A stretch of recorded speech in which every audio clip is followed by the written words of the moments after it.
10:54, nos vamos a ir a otro tema, vamos a información internacional. Ya les comentábamos las decisiones que ha ido adoptando Chile en sus relaciones diplomáticas con Israel, y esto agravado por la situación que se está viviendo en Gaza en las últimas semanas, y en particular lo último tiene que ver con una estampida que se produjo en uno de los puntos en los que se distribuye comida para los refugiados, los cientos de miles de refugiados que están ahí en la Franja de Gaza, que dejó un saldo trágico y que ha elevado todavía más la presión respecto a los planes de Israel ahí en ese sector. Isel Guerra está aquí en el estudio y nos cuenta más. Isel. ¿Cómo están? ¿Cómo está, Buenos Isel? días. Impresionante las imágenes. Las imágenes son bastante impresionantes. Ocurrieron el día de ayer en el enclave palestino en medio de la entrega de ayuda humanitaria, una que, recordemos por lo demás, estuvo bloqueada por al menos 11 semanas, ¿no? A partir del mes de marzo. Y precisamente estas imágenes dan cuenta, ¿no?, de esas primeras ayudas que han estado llegando en estas últimas horas. Aquí la denuncia particular: acusan a las fuerzas de defensa de Israel de haber abierto fuego, y esto luego de que precisamente el grupo elegido por Israel para entregar la ayuda humanitaria en el enclave palestino perdiera el control de su centro de distribución. Y es allí donde, según testigos, los palestinos intentaron atravesar las vallas para poder dar con estas cajas y con estas ayudas, y además helicópteros habrían disparado, precisamente lanzado también bengalas y ráfagas de disparos, lo que habría originado esta situación. Vemos, por cierto, también en estas imágenes, en estos registros, a familias completas, a niños también intentando conseguir algo de alimentos después de todas estas semanas de bloqueo. Pero aquí, por otro lado, desde las fuerzas de defensa de Israel aseguran que estaban lanzando disparos de advertencia, que no estaban disparando contra las personas, sino que en los alrededores, para de alguna u otra forma controlar esta situación. Lo cierto es que detrás de esto hay un saldo lamentable, ¿no?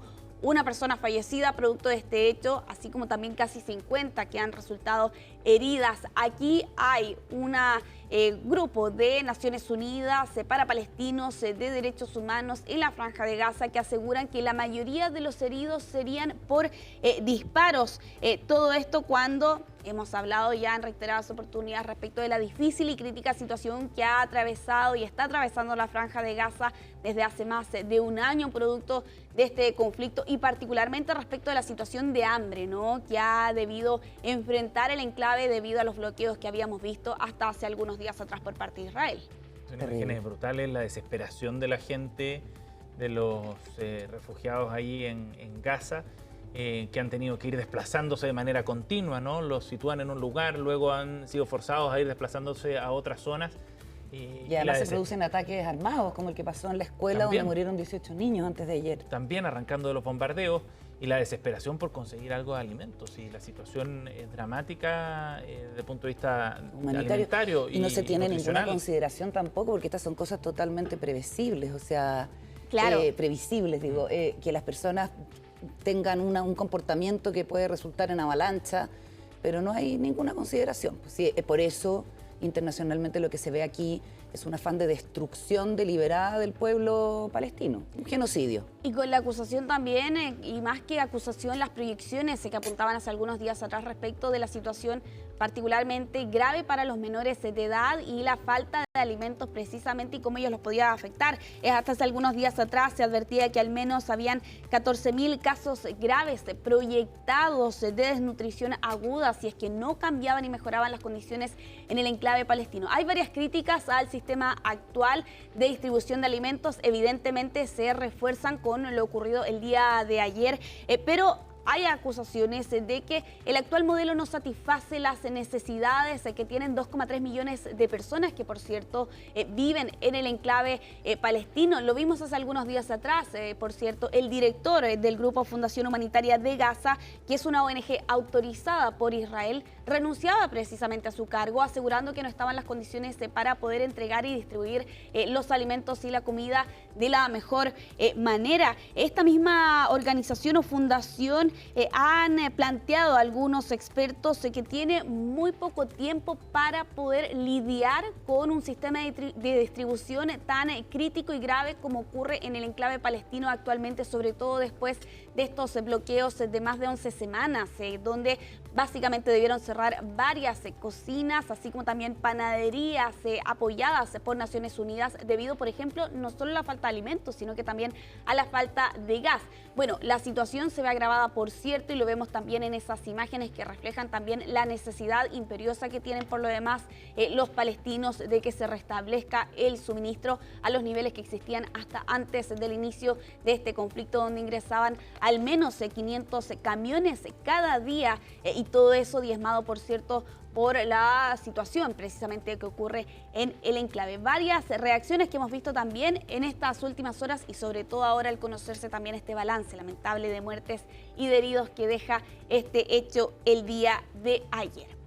Vamos a avanzar en esta revisión internacional, vamos a continuar en Estados Unidos. Conocemos ahora finalmente otra de las medidas anunciadas por la administración de Donald Trump en medio de esta pugna del presidente estadounidense con las prestigiosas casas de estudio, particularmente Harvard, y ahora con la administración de Trump, que ha suspendido las citas para obtener el visado de parte de los estudiantes. Esta es una orden que se ha dado a conocer el día de ayer a través de un memorando para todas las embajadas estadounidenses.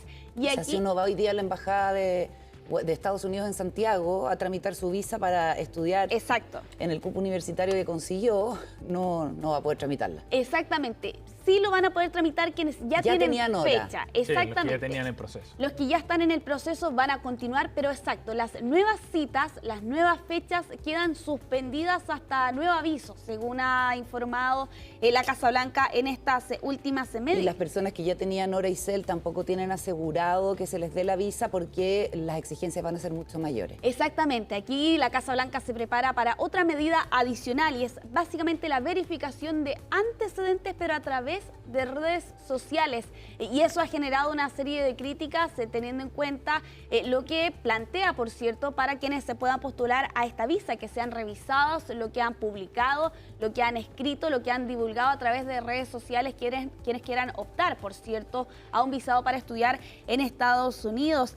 Al menos hasta este momento no se ha explicado exactamente qué aspectos van a observar o van a mirar al momento de analizar las redes sociales de algún estudiante que quiera solicitar ese visado, pero aquí ya se advierte que se va a intensificar esta verificación. De hecho, sin ir más lejos, el día de ayer el vocero del Departamento de Estado aseguraba: nos tomamos muy en serio el proceso de verificación de quien entra al país y vamos a seguir haciéndolo, todo esto en medio de estas medidas que ha aplicado la administración de Donald Trump, particularmente hacia Harvard, acusando, por cierto, a este tipo de casas de estudio de ser demasiado izquierdistas, de que no combaten el antisemitismo a raíz de las protestas que vimos particularmente el año pasado, pero que también se han registrado en estos últimos meses. Y paso el aviso, por lo demás, va a ser el tema de esta noche de Conexión Global Prime con Alicia Contreras, con varias entrevistas y en análisis, por cierto, de lo que está ocurriendo allí. Porque tiene muchas consecuencias, ¿no? O sea, tiene efectos muy concretos internamente respecto a lo que significa la libertad de cátedra, lo que significa la libertad de expresión también, la autonomía de las universidades, etcétera.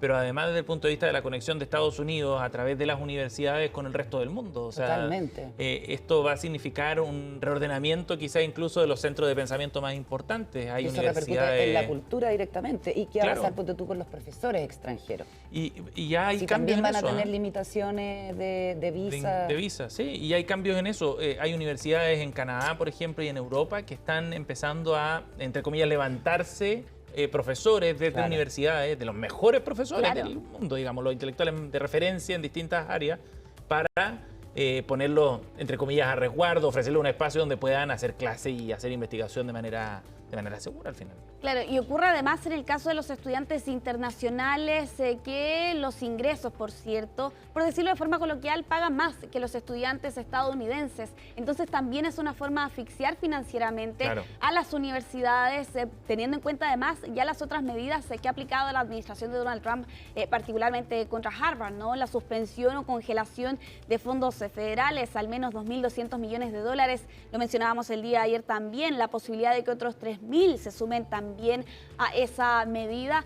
Y también en medio de esta pugna legal, batalla judicial que se ha abierto respecto de la admisión de los estudiantes, en el caso particular de la universidad más antigua y más prestigiosa de Estados Unidos. Todo esto en medio de una batalla que básicamente Trump abrió incluso en los primeros días de su llegada al mandato, a su segundo mandato, y que ahora vemos otras repercusiones que ahora también afectan a otras universidades estadounidenses. Vamos a avanzar en esta revisión. Vámonos al otro lado de la cordillera, en Argentina, donde se ha armado un escándalo, un revuelo que ha afectado, ¿no?, la continuación del juicio por la muerte de Diego Maradona. Y en esta oportunidad con una protagonista que es la jueza Julieta McIntosh, que estaba siendo acusada de participar en la realización de un documental precisamente sobre el juicio de la muerte por Maradona, y contra ella pesaba una recusación que estaba siendo apoyada por todas las defensas y todas las querellas. Todos los grupos estaban apoyándolo, y finalmente lo que ha determinado la propia magistrada con los otros dos jueces es finalmente dar un paso al costado. ¿Qué ocurre finalmente? ¿Por qué da el paso al costado? Bueno, la presión que existía era que la realización de este documental afectaba de cierta forma la que podría ser el fallo, que podría adoptar la justicia respecto de los imputados. De hecho, si es que nos ayudan desde arriba, vamos a revisar. Parece actriz la jueza, hay que decirlo. Perdona, el sí. comentario frívolo, pero... Sí. Tiene ahí como un protagonismo bien particular, claro, en el tráiler ahí la fuerza. Bueno, les cuento más o menos cuáles fueron esas pruebas que finalmente presentaron para solicitar que la jueza diera un paso al costado. Por ejemplo, un guión. Y en este guión, lo que se puede leer de ello, hablan de que se van a mostrar imágenes de la jueza en su casa, preparándose para ir al juzgado, e incluso una declaración en la que supuestamente ya podía decir: toda mi vida me preparé para esto, la vida o Dios me puso aquí para hacer justicia. Revisemos precisamente ese documental, el tráiler en rigor, que fue presentado el día de ayer para solicitar remover a esta jueza del caso Maradona.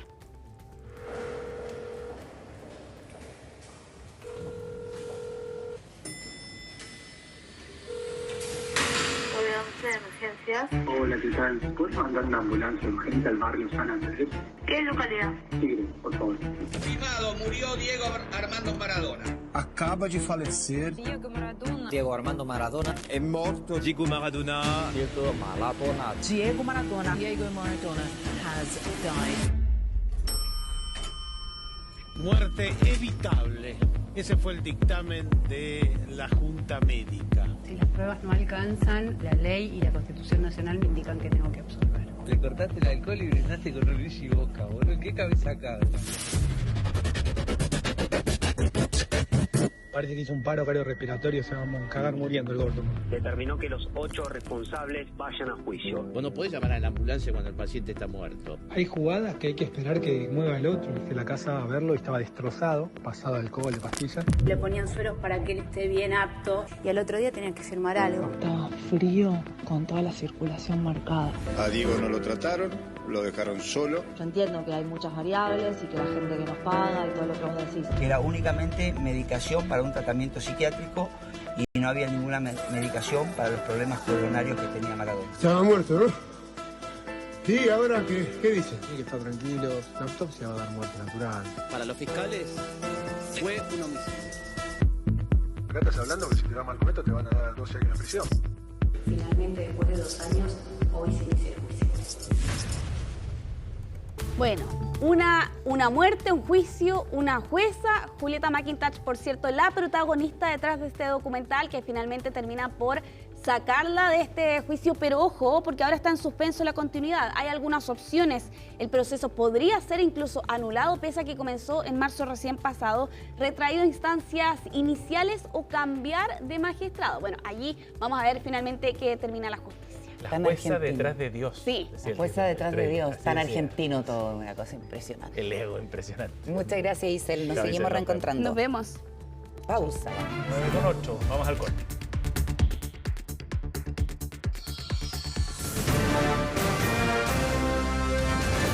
Hacemos una pausa y ya regresamos con CNN Chile Radio, AM.